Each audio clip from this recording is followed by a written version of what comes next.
શ્રી ગણેશાય નમઃ. સ્વાગત છે મિત્રો આપણી યુટ્યુબ ચેનલ સત્સંગ દર્શનમાં. આજના વિડીયોમાં આપણે પોષ માસની કૃષ્ણ પક્ષની ષઠ્ઠીલા એકાદશીનું મહાત્મ્યનું રસપાન કરીશું.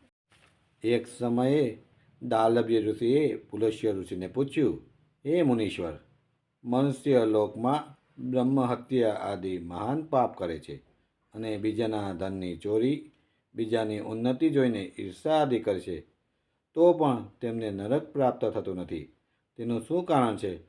તે ન જાણે કયું અલ્પદાન અથવા તો અલ્પ પરિશ્રમ કરે છે, જેનાથી પાપ નષ્ટ થાય છે. આ બધું તમે મને કૃપા કરીને કહો. તેથી પુલસ્ય મુનિ બોલ્યા, હે મુનિ, તમે મને અત્યંત ગંભીર પ્રશ્ન પૂછ્યો છે. તેનાથી સંસારીજનોને ખૂબ લાભ થશે. આને ઇન્દ્ર આદિ દેવ પણ જાણતા નથી, પરંતુ હું તમને આ ગુપ્ત ભેદ અવશ્ય બતાવું છું. પોષ માસની એકાદશીના દિવસે મનુષ્યોએ સ્નાન આદિથી શુદ્ધ રહેવું જોઈએ અને ઇન્દ્રિયોને વશમાં કરીને તથા કામ, ક્રોધ, લોભ, મોહ, ઈર્ષા, અભિમાન આદિનું સ્મરણ ન કરવું જોઈએ. તેને હાથ પગ ધોઈને પુષ્પ નક્ષત્રમાં છાણ, કપાસ, તલ મેળવીને છાણા બનાવવા જોઈએ. એ છાણાથી 108 વાર હવન કરવો જોઈએ. અને જો એ દિવસ મૂળ નક્ષત્ર હોય અને દ્વાદશ હોય તો નિયમથી રહેવું. સ્નાન આદિ નિત્ય ક્રિયાથી શુદ્ધ થઈને ભગવાનનું પૂજન કીર્તન કરવું જોઈએ. એકાદશીના દિવસે વ્રત કરવું અને રાત્રિમાં જાગરણ તથા હવન કરવું. બીજા દિવસે ધૂપ, દીપ, નૈવેદ્યથી ભગવાનની પૂજા કરવી અને ખીચડીનો ભોગ લગાવવો જોઈએ. એ દિવસે કૃષ્ણ ભગવાનનું પૂજન કરવું જોઈએ.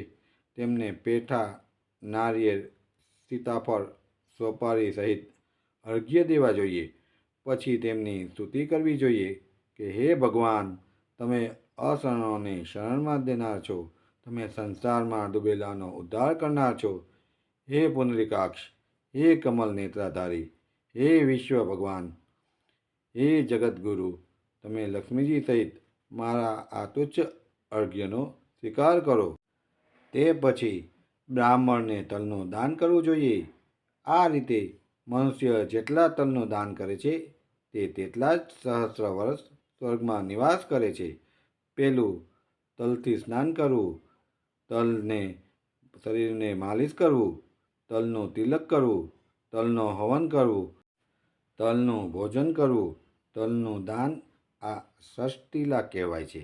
તેનાથી અનેક પ્રકારના પાપ દૂર થાય છે. એક દિવસ નારદ ઋષિ બોલ્યા, હે ભગવાન, તમને નમસ્કાર છે.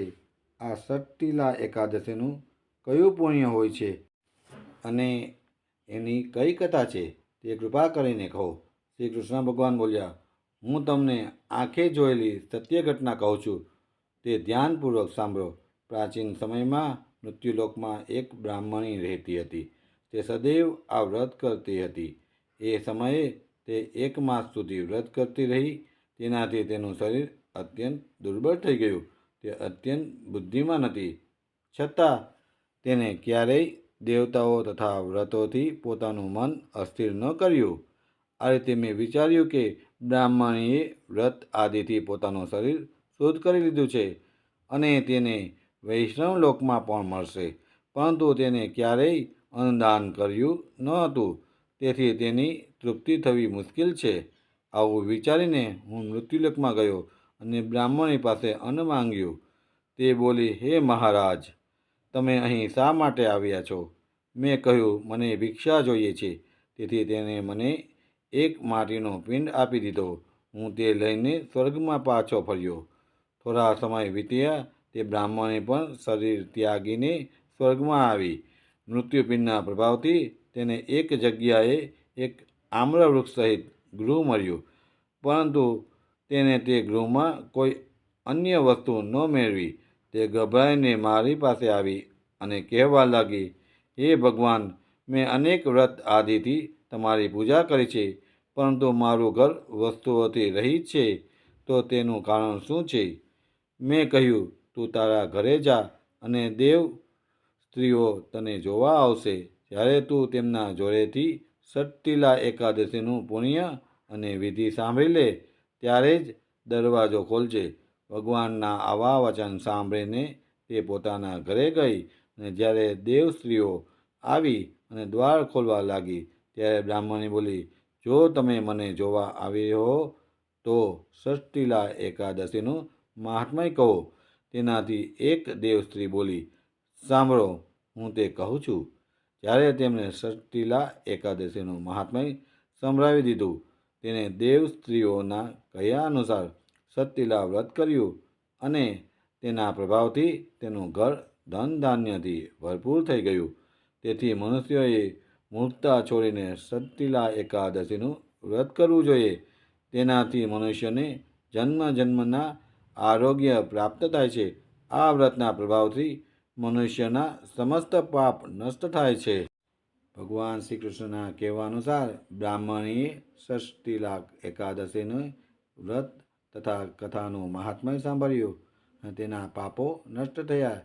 તેવી રીતે જ કથા કહેનાર તથા સાંભળનાર અને વ્રત કરનારના પાપોનો પણ નષ્ટ થાય તેવી શ્રી કૃષ્ણ ભગવાનના ચરણોમાં નમ્ર પ્રાર્થના છે મારી.